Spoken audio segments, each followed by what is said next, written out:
What's going on, everybody, and welcome back to the Whiskey Cove. And on today's episode, we look at 7 common bourbon mistakes that we all probably have made at some point or will make. Run the video.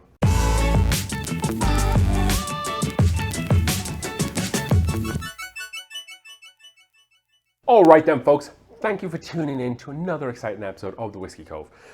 Before we begin, if you're not a subscriber, please consider being one. Every subscriber counts, and it's a great way for you folks at home to give back to the channel. So I thank you so much if you do, and if you don't, that's okay too. We're all here just to have fun. So with that being said, we are talking about 7 common bourbon drinkers' mistakes that we see. These are mistakes that you may have made, you may well make, or with watching this video and taking on the advice, or just talking about it and listening about it, you can avoid in the future. I'll be honest, I've made quite a lot of these mistakes, maybe all of them, as I'm looking down my already prepared list. So I feel like let's just dive into this. This is 7 mistakes that bourbon drinkers will make or can make. So number 1, so we have 7, you want to stick around for all 7, you want to know all 7 so you can avoid them. So number 1, and that is going to be, this is a classic one, and this is something that I definitely do, as you'll see, and that is buying too much whiskey. Yes, buying too much whiskey is a problem, because it's not only is collecting and drinking whiskey a bit of a habit, and you collect things, it's quite nice, and you get an endorphin rush when you go to the store and purchase a nice bottle of whiskey, but it takes up a lot of space. And not only that, am I going to be able to drink all this whiskey? I definitely am not, which is why I like to share it with a lot of friends there as well. Kind of my way of giving back to my friends is that we can all share and drink whiskey together. But for you folks at home, you usually can't buy too much whiskey, guys and girls. Yes, sometimes stores call for you to buy a lot of whiskey for you to get allocated bottles. But when everything's all said and done, you've probably spent much more whiskey on whiskey that you don't need than whiskey you would have been able to buy special bottles, just at overpriced whiskey at stores or the internet somewhere. So my advice would be to you to really strategize and think about what whiskey do I want, but then after that, what whiskey do you need? Because according to Reddit, you only ever need 5 whiskeys, right? So technically you only need 5, so why waste your money on the rest of the stuff if you can just go out and buy your allocated stuff for maybe a little bit higher than you want to, but then at least you're not kind of spending money. However, if you like the journey of whiskey and you like spending money, you like trying different stuff, then that might not be a mistake. But for a lot of people, I see them saying the same statement: I'll never be able to drink this whiskey in my life. And that's pretty true there as well. So just be a little bit selective. I know, like for every great bottle of Stag Gina that I've been able to buy, I bought something rubbish like Basil Hayden's 10 or an Angel's Envy single barrel pick for $100, which makes 0 sense. So do your research, be smart, spend your money wisely, because it is well earned. So keep that in mind as we go through to number 2. So that was number 1. Stop spending money, stop buying too much whiskey. I know, don't do what I do what I say, okay? I have a lot of whiskey, I can't speak to that. So number 2, and that is going to be looking over the cheap stuff. So a lot of folks kind of, when they go into a liquor store and they see some bottles of whiskey, $15, $20, $25, I don't even want to look at that stuff. I'm not here for that cheap stuff. I'm not here for that white label. I'm not here for that black label. It just ain't good enough for me. However, you can find some excellent value whiskeys down in the cheaper stuff, and that is stuff like Early Times, bottled and bond, $20. Wild Turkey 101, $17, $18, $19. Evan Williams, bottled and bond white label, like $13, $14, $15. You can find excellent value for money down at that level. Some of the benchmark, like Full Proof, like $20. The single barrel bonded top shelf, all around that price, which are excellent value for money. Buffalo Trace for about $25 as well. You can find great value for money. You don't have to keep chasing the expensive stuff. Much like the first one, for every great bottle of $100 whiskey that I bought, I've also had some bad ones as well. Much like that Angel's Envy single barrel cast strength, not cast strength, Angel's Envy single barrel pick. Not worth $100 in my opinion. What else did I spend $100 on? Oh yeah, the Dickel Leopold Bros, the collaboration that they did. I spent like $120 on that. That's probably one of the worst buys I've ever done. What a complete waste of money. Not that it was necessarily bad, but it just wasn't $120. It was like a $30 bottle of whiskey. So don't look over the cheap stuff, because there are excellent value and great whiskey there to be found. So number 3, and this is an important one. So if you are, this ties into number 1, where I said don't buy too much whiskey, just buy the whiskey that you want, even if it's allocated, pay a little bit more. So this ties in, and this is buying allocated stuff at a store more expensive than what you can probably find online. So a lot of places I've been into when I'm doing whiskey hunting, when I'm talking to people in whiskey stores a lot, like that stuff, I'm seeing stuff marked up, like, so for example, I'm seeing like a Blanton's marked up for $150. I'm seeing an E.H. Taylor single barrel marked up for $150. And people pay those prices for that whiskey. And maybe they don't really have access, they haven't really done enough research, but you can probably find some of that stuff out there on the internet. And not always does it have to be on the black market, so to speak. There are some reputable websites that will sell stuff like a Blanton's or an E.H. Taylor single barrel, I believe like $130, $140. So just because you see it at a store and it's marked up and it's the only one that you really see, doesn't mean that you can't get it for cheaper. So don't spend too much money on allocated whiskey without doing your own research first, because you might just be getting ripped off. You might be thinking, I'm just going to spend $150 on this bottle of Blanton's because I'm not going to find it anywhere for cheaper, even if I find it online. But however, you still might be able to get a little bit of a cheaper price there as well. So just because it's at a store doesn't mean it's a good price, I guess, is the takeaway from that there as well. So number 4 on this list, and this is a very specific one, but something that I back quite a lot here, and that is looking over or turning your nose up at Jack Daniel's. Yes, it's a Tennessee whiskey. They do file patents for Tennessee and Bourbon every year. So for me personally, Jack Daniel's is a bit of both, kind of falls into both categories. But yes, you might have gone to college, or when you were younger, you might have drunk the old number 7, and it was just that. It was just the Jack Daniel's old number 7. It wasn't great, and it might have put you off the Jack Daniel's brand. However, in the last 5 years, they've been knocking stuff out of the park. To name but a few, the Jack Daniel's single barrel strength, phenomenal value for money, and a great whiskey. The Jack Daniel's single barrel strength rye, also very much the same. Yes, the highly allocated barrel proof rye, but now they're starting to do just like a regular barrel proof rye again, which you'll see hitting shelves nationwide. The Jack Daniel's Bonded is phenomenal and absolutely out of this world.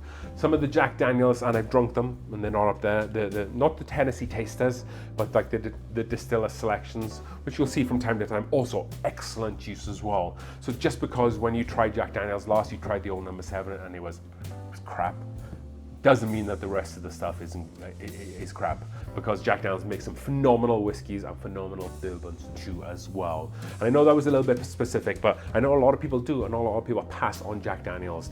Hell, a lot of the stuff just sits on shelves, but it is definitely worth buying. And I feel like the barrel proof single barrel is some of the best value for money of whiskey out there. So that takes us then to number 5 on this list. And this is one that I get a lot of people commenting about, and it's fair, and it's a fair comment, but I feel like it needs to be explained for you, maybe some folks to understand. So number 5 is opening up too much bottles, or too many bottles. So you can see a lot of full bottles around the Whiskey Cove here, but I also have a lot of open ones as well. I probably have about 40 to 50 open bottles of whiskey, which is generally too much that I like. And I'll tell you why, and that is because as soon as you open up a bottle of whiskey, you try it and sample it, it starts evaporating. And then you're gonna lose some of that alcohol ABV every time. So the longer you leave it, the flavor profile is gonna diminish. The overall experience with the whiskey is going to diminish her as well, which is why I don't particularly like to open too many bottles. I like to drink through the bottles that I have open, and then as soon as I drink one, then maybe I will open one. Depends on where my numbers are at right now. Like I said, I'm at about 40 and 50. I'd rather be around about 25 to 35, so I probably won't open too many unless I'm doing them for videos, which is why I'm on a little bit on the higher side right now. But as soon as you drink something like, for example, This maker's Mark BRT02. I've had this open now for a few months, and you might lose a little bit of that flavor because the bottle's half empty and it's giving off all the evaporation there as well. So you're losing some of that ABV. So what you can do to kind of deter from that is that you can decant them into a smaller size container, so then you get a lot less of that evaporation of flavor loss there as well. Also make sure the bottles are sealed there as well as best you can. But that's the main reason why I don't like to open too many bottles. It's because you lose the freshness, you lose the taste, you lose the ABV. Of course, when you get those special bottles, you don't want to drink them. You don't want to drink them in a couple of weeks and for it to be gone. You kind of want to hang on to it. But I'll always remember the story. I can never remember what film this was from, but it always has stuck true to me throughout my life. And the story goes that some boy was bought a brand new pair of ice skates when he was about 8 years old. And he loved these skates so much. He was so scared to use them. He would go up to his room, he would pull them out of his box, he would look at them, look at them, look at them. Beautiful, beautiful pair of ice skates. And then one day, he'd go upstairs, he'd open the box, and he'd be like, these are just so beautiful. I have to put them on. I have to go and skate. I just can't leave them here. The boy sits down, pulls out his foot, puts his skate on. It doesn't fit anymore. The boy has waited too long.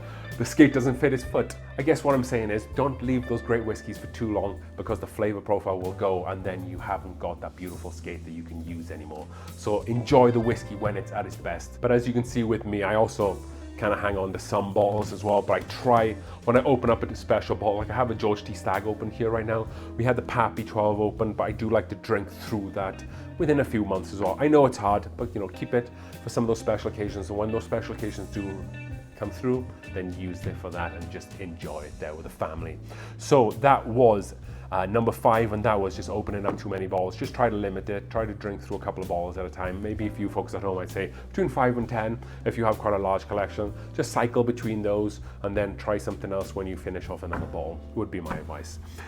And then number 6, so this kind of ties in to number 3. Number 3 was paying more for allocated whiskey at the store than you probably find on the internet and whatnot. And so number 6 is getting scammed.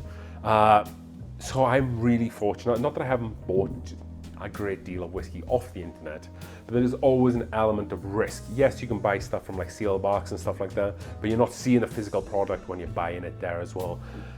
I've only ever been scammed once, and that wasn't even for a bottle of whiskey.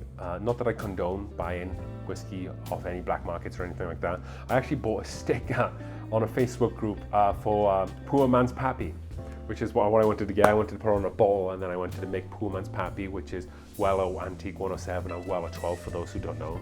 And the guy took my money and just pieced out. So that's the only time I've ever been scammed. It was only like $5 to $10. So no big deal there, but nevertheless, got a little bit of careless out there. But no, that's not the only way you can get scammed. You can also maybe buy a bottle off the internet. It might come home. It might look like a duck. It might sound like a duck, but it's not all what it's cracked up to be. You could buy a bottle of Weller 12 year, oh sorry, that's not a good example, like a Weller single barrel, and they could replace the front labels from a full proof or from a Weller Special Reserve and use that instead. So people can distinguish bottles and use that as a way to scam, or sometimes the bottles will just never come as well. It happens a lot. I hear about it. You can go into Facebook groups and people talk all about the time about people getting scammed. So you have to be so careful. Obviously, if you're buying allocated bottles in a store and you're paying more than probably what you would buy on the internet, then that might be the route for you, because you just don't want to dabble in that industry that might get you scammed. And I totally get that as well. This is just advice and stuff that I want to talk about with you here today.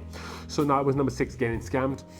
And then lastly, and this is quite a common one though, I see quite a lot, especially in my kind of field of my scope right now, because even though we're called the Whiskey Cove, we primarily talk about bourbon, rye, and Tennessee whiskey sprinkled in there as well.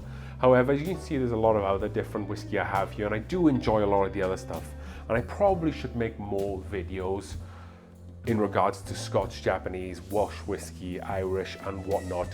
However, I've kind of built my audience at this point, so it's really difficult to maybe change that a little bit. and ultimately I want to be able to produce content that you folks at home want to watch. So number 7 is not giving other whiskey genres, if you like, a try.